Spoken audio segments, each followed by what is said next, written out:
So students, आज के इस लेक्चर में हम लोग हाइड्रोजन क्लोराइड के बारे में बात करने वाले हैं। तो सबसे पहले हम लोग हाइड्रोजन क्लोराइड के कुछ बेसिक्स को समझ लेते हैं सबसे पहले। So let's start. We are talking about hydrogen chloride. इसका केमिकल फार्मूला जो है वो तो हम लोग जानते ही हैं। इसका मॉलिक्यूलर फार्मूला HCl होता है। H स्टैंड्स फॉर हाइड्रोजन, ये हाइड्रोजन का सिंबल है, और Cl स्टैंड्स फॉर क्लोराइड। बात कर लेते हैं इसके मॉलिक्यूलर मास की भी।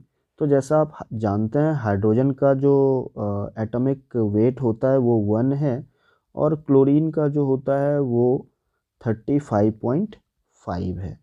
तो अगर हम लोग इसको ऐड कर दें तो हमारे पास आ जाता है 36.5।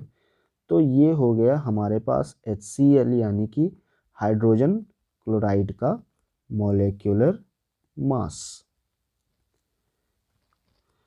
अब अगर बात करें इसके स्ट्रक्चर के बारे में तो सबसे पहले इसके बॉन्ड को समझ लेते हैं। इसके पास जो हम लोग जानते हैं कि 3 टाइप के केमिकल बॉन्ड होते हैं, आयनिक, फिर हमारा कोवैलेंट है, और तीसरा कोऑर्डिनेट है। तो इन तीनों में से कोवैलेंट बॉन्ड पाया जाता है हाइड्रोजन क्लोराइड में। So we will have covalent bond here. अब भाई अगर हम लोग बात करें तो इसको हम लोग ऐसे समझ सकते हैं कि हाइड्रोजन एटम के पास एक इलेक्ट्रॉन है, और अगर बात करें क्लोरीन की तो हमारा जो क्लोरीन है उसके आउटर मोस्ट सेल में हमारे पास 7 इलेक्ट्रॉन्स हैं। तो क्लोरीन को अपना ऑक्टेट पूरा करने के लिए 1 इलेक्ट्रॉन चाहिए, और हाइड्रोजन को अपना ऑक्टेट पूरा करने के लिए टोटल 2 इलेक्ट्रॉन चाहिए। उसमें से ये क्या करता है, एक एक इलेक्ट्रॉन हाइड्रोजन और क्लोरीन आपस में शेयर कर लेते हैं, कुछ इस तरीके से। तो हाइड्रोजन का डबलेट पूरा हो जाता है और क्लोरीन का ऑक्टेट पूरा हो जाता है, और इस तरीके से हाइड्रोजन और क्लोरीन के बीच में एक कोवैलेंट बॉन्ड डेवलप हो जाता है। और ये इसका हम लुईस स्ट्रक्चर भी हो गया हमारे पास, और हमारे पास इसका जो बॉन्ड फार्मूला है वो भी हमें मिल गया है। अब हम लोग सबसे पहले इसके अकरेंस की बात करेंगे कि ये कहाँ कहाँ पाया जाता है hydrogen chloride. So let's discuss about it's occurrence.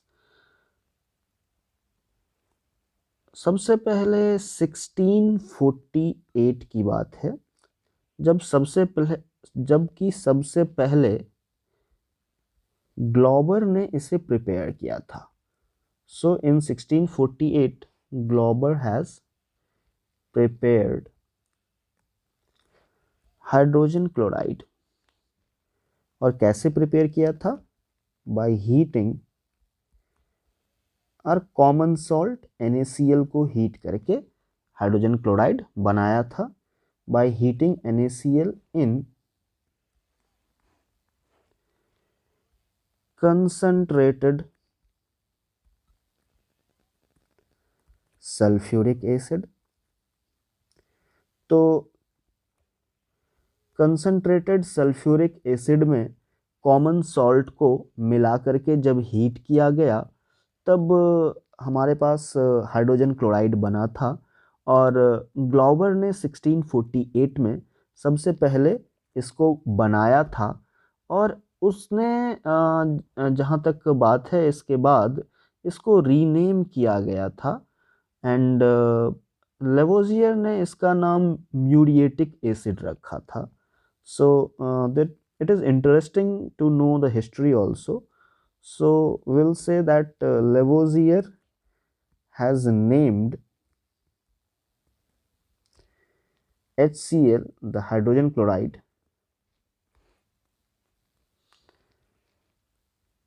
muriatic acid.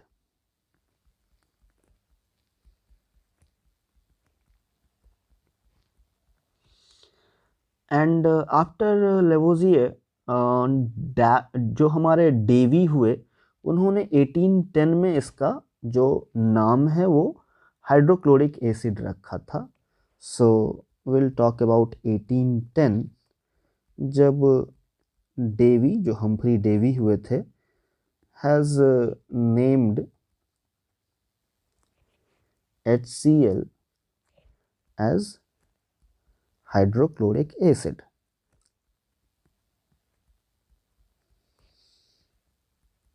तो ये थोड़ा बहुत इसके हिस्ट्री की बात हो गई। अब हम लोग इसके अकरेंस की बात कर रहे थे, तो अकरेंस में मैं कुछ पॉइंट्स यहाँ पे आपके सामने डिस्कस करना चाहूँगा। तो सबसे पहले तो HCl exists in free state in volcanic eruption और वॉल्केनिक एमिशन। तो जब अर्थ के अंदर से वॉल्केनिक एरप्शन होता है, वोल्केनोज निकलते हैं, तो उन वोल्केनोज के साथ ये हाइड्रोक्लोरिक एसिड या हाइड्रोजन क्लोराइड फ्री स्टेट में निकलता है। इसके अलावा ये और कहाँ पे अकर करता है, तो HCl जो है वो 0.2 to 0.4% कंसंट्रेशन में ये गैस्ट्रिक जूस ऑफ मैमल्स में पाया जाता है। HCl of 0.2 to 0.4 concentration, 0.2 to 0.4% concentration is found in gastric juice of mammals। और ये क्यों पाया जाता है, तो to help in digestion, to help in digestion. तो इसका हमारे डाइजेशन से भी कुछ लेना देना है। हम भी मैमल्स हैं, ह्यूमंस भी, तो ह्यूमंस में भी और इंक्लूडिंग ह्यूमन जो अदर मैमल्स हैं उनमें भी in form of gastric juice hydrogen chloride पाया जाता है। अब बात करेंगे जनरल प्रिपरेशन की, कि इसको हम लोग बनाते कैसे हैं। सो let's discuss general preparation of hydrogen chloride. So this topic would be general preparation।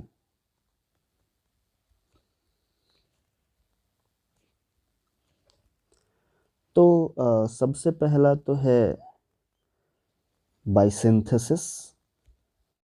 और सिंथेसिस से हमारा मतलब है यहाँ पे डायरेक्ट कॉम्बिनेशन से। सो हमारे पास दो कंस्टिट्यूएंट हैं, हाइड्रोजन और क्लोरीन, तो इनके डायरेक्ट कॉम्बिनेशन से भी हम लोग हाइड्रोजन क्लोराइड बना सकते हैं। तो सबसे पहले इसको हम लोग ज़रा डिस्कस कर लें कि सिंथेसिस इसकी लेबोरेटरी में कैसे की जा सकती है। तो we need moist hydrogen gas, so we have got moist hydrogen gas. It combines with chlorine gas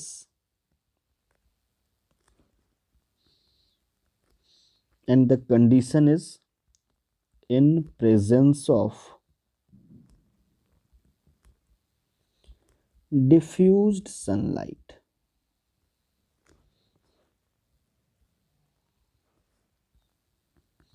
तो डिफ्यूज्ड सनलाइट के प्रेजेंस में जो मॉइस्ट हाइड्रोजन गैस है वो क्लोरीन गैस के साथ कंबाइन हो करके हमें हाइड्रोजन क्लोराइड दे सकता है। सो इसका जो रिएक्शन है वो काफ़ी सिंपल है और बहुत ही आसानी से हम लोग गेस कर सकते हैं। So we have hydrogen gas H2 in gaseous form, so I'll write G। Then I have got chlorine gas Cl2 again in gaseous form। We need diffused sunlight, in presence of diffused sunlight we get HCl, and to balancing I'll put 2 here, and HCl is also in the gaseous form। Now regarding diffused sunlight, तो हमें पहले ये भी थोड़ा समझना चाहिए कि हम लोग यहाँ पे डिफ्यूज्ड सनलाइट क्यों कह रहे हैं। तो यहाँ पे एक बात ये बहुत इम्पॉर्टेंट हो जाती है कि ये जो रिएक्शन है, this reaction is explosive in direct sunlight. तो डायरेक्ट सनलाइट में ये रिएक्शन हम लोग इसलिए नहीं कर सकते हैं क्योंकि ये रिएक्शन फिर एक्सप्लोसिव हो जाएगा, and it is negligible, almost ना के बराबर इन द डार्क। यानी कि बिना सनलाइट के बिल्कुल अगर हम लोग पिच डार्क रखें तो ये रिएक्शन होगा ही नहीं, और अगर डायरेक्ट सनलाइट रखें तो फिर ये रिएक्शन एक्सप्लोसिव हो जाएगा। इसलिए हम लोग बीच का रास्ता निकालते हैं, हम लोग डिफ्यूज्ड सनलाइट इसके लिए यूज करते हैं। जैसे अगर हम लोग सनलाइट के बिना ये रिएक्शन करना चाहें तो भी ये पॉसिबल है, लेकिन हमें कैटलिस्ट चाहिए। तो for example will say in presence of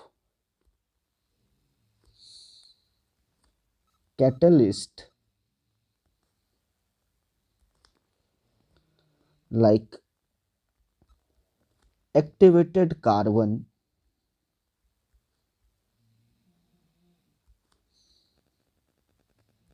सो अगर हमारे पास एक्टिवेटेड कार्बन है तो उसके प्रेजेंस में ये रिएक्शन डार्क में भी हो सकता है। So in presence of catalyst like activated carbon this reaction can take place also in dark.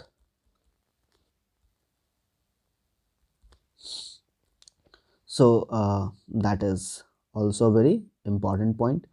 तो यहाँ पे जो एक्टिवेटेड कार्बन है वो हाइड्रोजन को अब्जॉर्ब कर लेता है, और जिससे कि ये रिएक्टिविटी जो है इस रिएक्शन की वो इंक्रीज हो जाती है। तो इस पॉइंट को भी हम लोग थोड़ा मेंशन कर लें। So we'll say that activated carbon absorbs hydrogen to increase its reactivity. Now we will talk about the second method. So far we have discussed the first method कि सिंथेसिस का जो पहला मेथड है, we are just talking about synthesis only. तो पहला तो ये था कि मॉइस्ट हाइड्रोजन गैस को क्लोरीन गैस के साथ डिफ्यूज सनलाइट में रिएक्ट करवा देना। सिंथेसिस में हम लोग एक सेकेंड मेथड भी ले सकते हैं, and that is burning jet of hydrogen also burns in chlorine to form hydrogen chloride. So we can burn jet of hydrogen, burning jet of hydrogen gas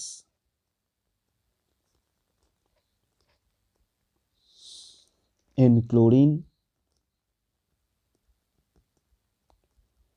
forms HCl. तो hydrogen gas का jet format लेना होता है, jet बना करके उसको जब हम लोग क्लोरीन में बर्न करते हैं तो फिर हमें ये हाइड्रोजन क्लोराइड मिल जाता है। अभी हम लोग बात करेंगे सेकेंड मेथड की हाइड्रोजन क्लोराइड को बनाने के लिए। So let's talk about the second method, and that is by heating metallic chloride with concentrated sulfuric acid. So the second method is by heating metallic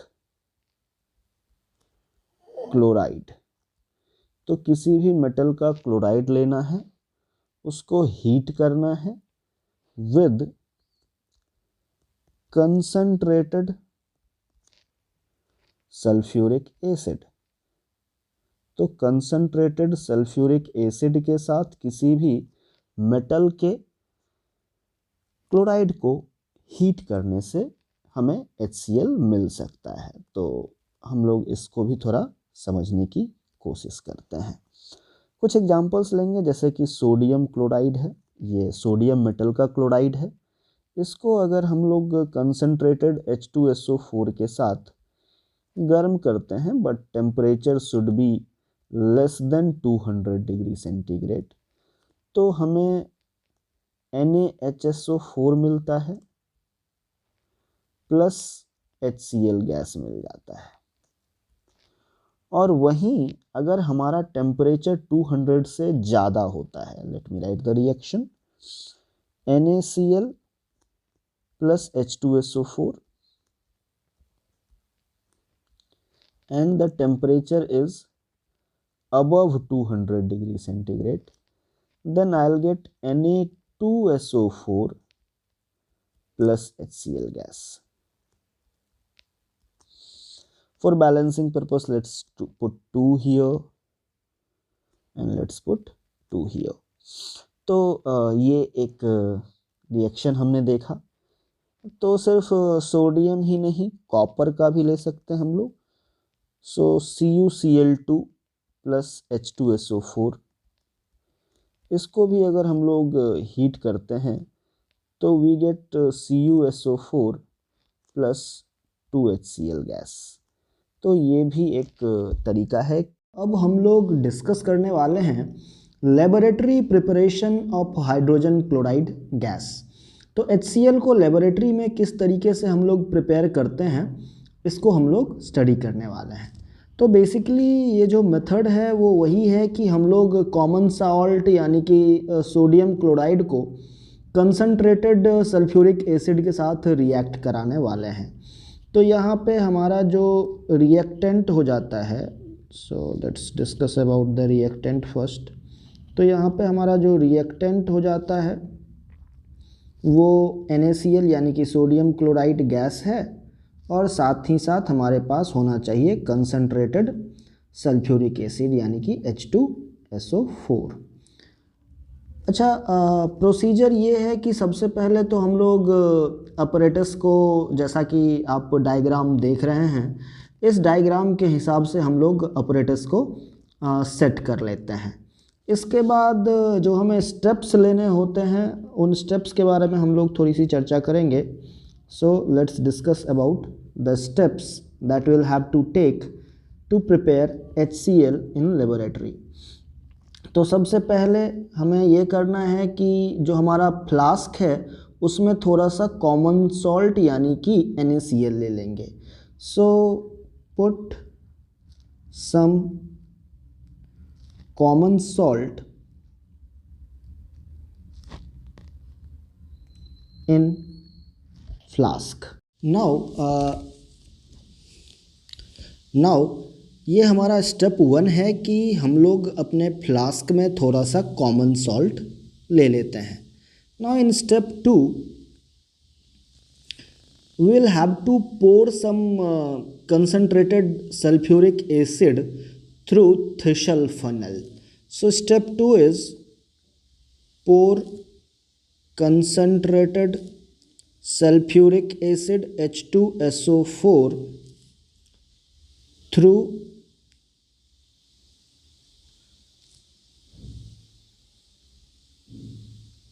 Thishal funnel।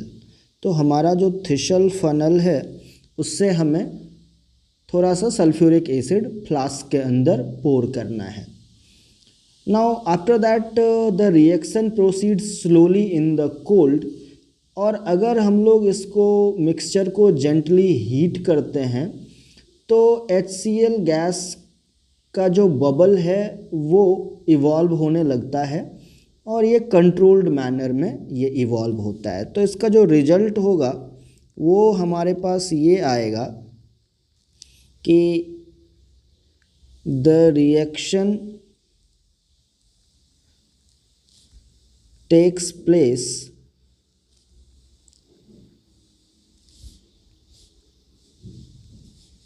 slowly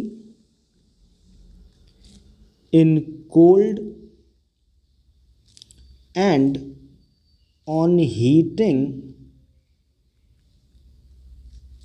the mixture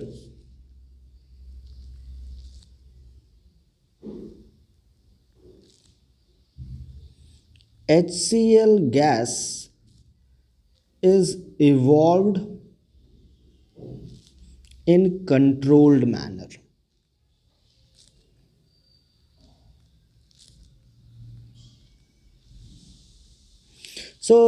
जब हम लोग HCl prepare करने के लिए common salt को flask में ले करके थिशल फनल के थ्रू फ्लास्क के अंदर सल्फ्यूरिक एसिड को डालते हैं तो कोल्ड में ये रिएक्शन स्टार्ट होता है काफ़ी स्लोली, और फिर जब हम इसको हीट करते हैं तो HCl गैस इवॉल्व होने लगता है और ये कंट्रोल्ड मैनर में होता है। अब जो हमारा HCl गैस आया है उसको ड्राई करना पड़ेगा, and for that we will take step 2 after step 3। तो step 3 is the gas has to be dried up, so the gas is dried by passing through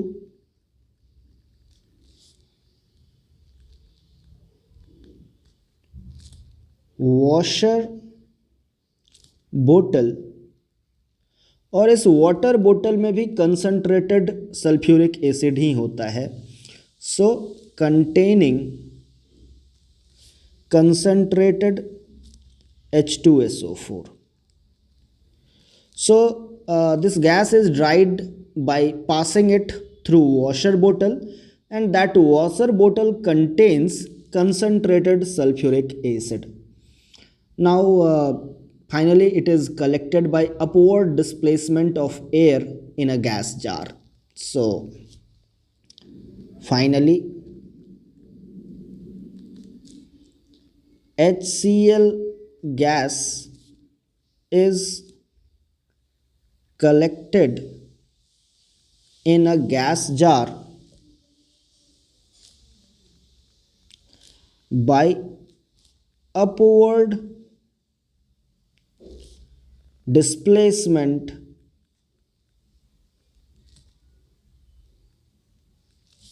of air. Now let's look at the chemical reactions involved in this procedure. So let's talk about that. So we'll talk about reactions involved. तो इस procedure में कौन कौन से reactions होते हैं उनकी बात करेंगे। तो सबसे पहला जो रिएक्शन है वो है NaCl प्लस H2SO4, और अगर हमारा temperature less than 200 degree centigrade होता है तो हमें प्रोडक्ट के फॉर्म में NaHSO4 प्लस HCl गैस मिलता है, और चूँकि HCl गैस है इसलिए हम लोग एरो का एक अपवर्ड सिंबल यूज कर रहे हैं यहाँ पे। यहाँ से एक बात इम्पॉर्टेंट निकल के आती है जो कि नोट करने लायक है, वो ये है कि ये जो अबव रिएक्शन है या ये जो हम लोग अभी यहाँ पे रिएक्शन देख रहे हैं, ये रिएक्शन एक रिवर्सिबल रिएक्शन है, लेकिन फिर भी ये रिएक्शन कंप्लीट हो जाता है बिकॉज हमारा जो HCl गैस है वो कंटिन्यूअसली स्केप करता रहता है। So this point is worth noting. So let's write, although above reaction is reversible, but the reaction proceeds to completion since HCl gas escapes continuously. तो सिंस प्रोडक्ट साइड से HCl gas continuously escape कर जाता है, तो वापस product से जो reactant बनने का प्रोसीजर है वो नहीं हो पाता है, और इस वजह से हमारा जो रिएक्शन है वो कंप्लीट हो पाता है यहाँ पे। अभी हम लोग अगली बात जो डिस्कस करने वाले हैं वो ये है, हमारा सोडियम सल्फेट इसका फाइनल प्रोडक्ट बनेगा अगर हम लोग इस हीटिंग को कंटिन्यू रखते हैं। कहने का मतलब है कि हमारा यहाँ पे सबसे पहले तो NaHSO4 बन रहा है, जैसा कि हम यहाँ पे देख रहे हैं पहली बार। तो NaHSO4 से हमें Na2SO4 मिलने वाला है अगर ये रिएक्शन आगे कंटिन्यू होता है तो। So let's talk about that. हमारे पास NaHSO4 है और अभी हम ये रिएक्शन कंटिन्यू कर रहे हैं, तो प्लस NaCl। अभी हमारे पास जो टेम्परेचर है वो अबव 200 डिग्री सेंटीग्रेड हो चुका है ड्यू टू हीटिंग, और फाइनली हमें जो प्रोडक्ट मिल रहा है वो है Na2SO4 प्लस HCl गैस। साथ ही साथ जो NaCl है वो डायरेक्टली भी कंसनट्रेटेड H2SO4 के साथ रिएक्ट करता है, और अबव 200 डिग्री सेंटीग्रेड पे ये भी रिएक्शन करके Na2SO4 plus HCl gas produce करता है। रिएक्शन को बैलेंस करने के लिए यहाँ पे मैं 2 लगा रहा हूँ, और HCl के पहले भी यहाँ 2 आ जाएगा। So let's write it clearly. So plus twice of HCl। तो ये हमारे केमिकल रिएक्शंस हैं जो कि यहाँ पे इन्वॉल्व हैं। नाउ सोडियम क्लोराइड काफ़ी चीप है, सस्ता है, कॉमन सॉल्ट, जैसा कि हम लोग जानते हैं। इसीलिए जो कॉमर्शियल प्रोडक्शन होता है HCl का, उसके लिए NaCl को ही प्रेफर किया जाता है as compared to other metal chloride. So it is also very important. So we will say since sodium chloride NaCl common salt is very cheap, so it is preferred over other metal chlorides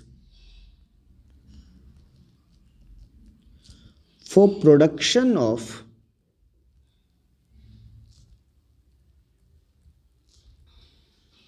HCl gas.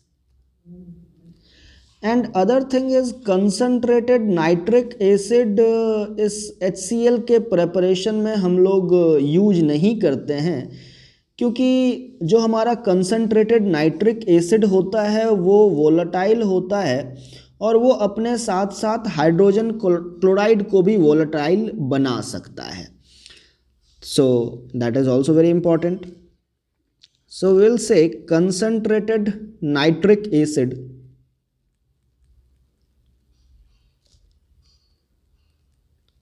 that is HNO3 is not used for preparation of HCl, since concentrated nitric acid HNO3 is very volatile and it can make HCl volatile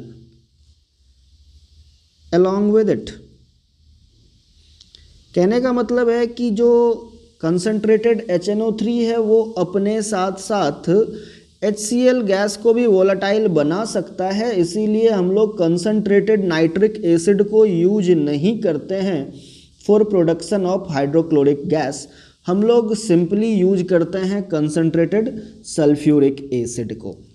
अब इसके बाद हम लोग बात करने वाले हैं कि HCl गैस, हाइड्रोक्लोरिक गैस जो बनता है उसके प्यूरिफिकेशन के बारे में। So our next topic is purification of HCl gas. After production we need to purify HCl gas. तो HCl गैस को हम लोग पहले तो पास कराते हैं सल्फ्यूरिक एसिड से वॉशर बोतल में, और इससे ये ड्राइड अप हो जाता है। तो फर्स्ट थिंग फर्स्ट, प्यूरिफिकेशन से पहले ड्राई करना है इसको, और ड्राई करने के लिए हमारे पास है concentrated sulphuric acid. So will say HCl gas is dried by passing it through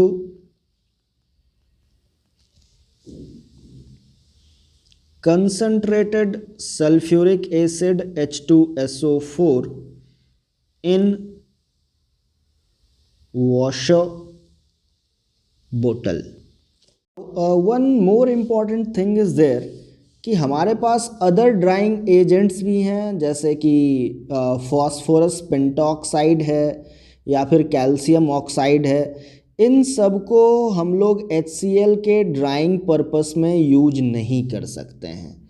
so let me first write this thing and then we will discuss why. So I just want to say phosphorus pentoxide, phosphorus pentoxide which is P2O5 and quicklime which is calcium oxide CaO can't be used to dry HCl gas। क्यों भाई? क्योंकि ये दोनों HCl gas के साथ react कर लेते हैं। So since they react with HCl gas, so here we'll have the reaction P2O5 HCl के साथ रिएक्ट करता है और ये POCl3 प्लस HPO3 ये बनाता है। अब अगर हम लोग इसको बैलेंस करें तो here I will have 2, here I will have 3 and then here I will have 3। So ये हमने बैलेंस कर लिया। अब जहाँ तक बात है, हम लोग इन केमिकल्स के नाम भी जान लें कि POCl3 और ये जो HPO3 है इसका केमिकल नेम क्या है। तो just to inform you, HPO3 जो है इसको कहते हैं हम लोग Meta phosphoric acid, so it is meta phosphoric acid। और जहाँ तक बात है POCl3 की, so let me write POCl3, इसका जो केमिकल नाम हो जाता है वो हो जाता है phosphorus oxychloride. So it is phosphorus oxy chloride. तो कहने का मतलब है कि अगर हम लोग फॉस्फोरस पेंटाऑक्साइड P2O5 को as a drying agent use करेंगे HCl के साथ, तो होगा ये कि फॉस्फोरस पेंटाऑक्साइड जो है वो रिएक्शन करने के बाद HCl के साथ POCl3 यानी कि फॉस्फोरस ऑक्सीक्लोराइड और HPO3 यानी कि मेटाफॉस्फोरिक एसिड बना देगा। यानी कि हमारा जो HCl है वो लूज हो जाएगा इसीलिए हम लोग फॉस्फोरस पेंटाऑक्साइड को as a drying agent HCl के लिए यूज नहीं करते हैं। इसके बाद अगर मैं बात करना चाहूँ क्विक लाइम की, CaO की, तो उसका भी एक रिएक्शन है HCl के साथ। तो CaO quick lime calcium oxide plus HCl, it will give me CaCl2 calcium chloride plus water H2O, और for balancing purpose I will put 2 here. तो यहाँ पे भी हम लोग देख रहे हैं कि क्विक लाइम जो है वो हमारा रिएक्ट करके HCl के साथ कैल्शियम क्लोराइड बना देता है, जिस वजह से कि हम लोग कैल्शियम ऑक्साइड यानी कि क्विक लाइम को भी HCl के ड्राइंग पर्पस में यूज नहीं करते हैं। ये बातें हो गई। अब बात कर लेते हैं कि इसको फाइनली हम लोग कलेक्ट कैसे करते हैं। So for collection, so basically we have discussed it in short. Basically hydrogen chloride gas जो होता है, it is collected by the downward delivery, or we can say by upward displacement of air। यानी कि हमारा HCl जो है वो air से हेवियर है, इसीलिए HCl नीचे की तरफ डिलीवर्ड हो जाता है और एयर ऊपर की तरफ डिस्प्लेस्ड हो जाता है। And by that method we collect it. So the thing is, HCl is collected by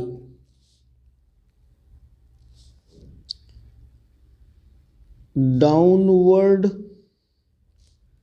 delivery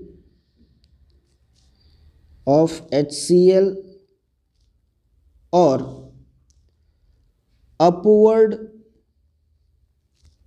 displacement of air, and it is possible because since HCl is 1.28 times heavier than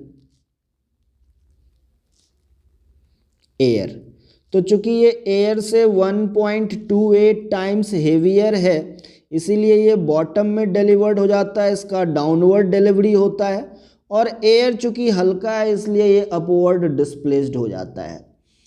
अभी इसकी एक और यहाँ पे point हम लोग notice कर सकते हैं कि इसको हम लोग वाटर के ऊपर कलेक्ट क्यों नहीं करते हैं, क्योंकि ये वाटर में बहुत ज़्यादा सॉल्यूबल है। सो it is very important point. As HCl is highly soluble in water,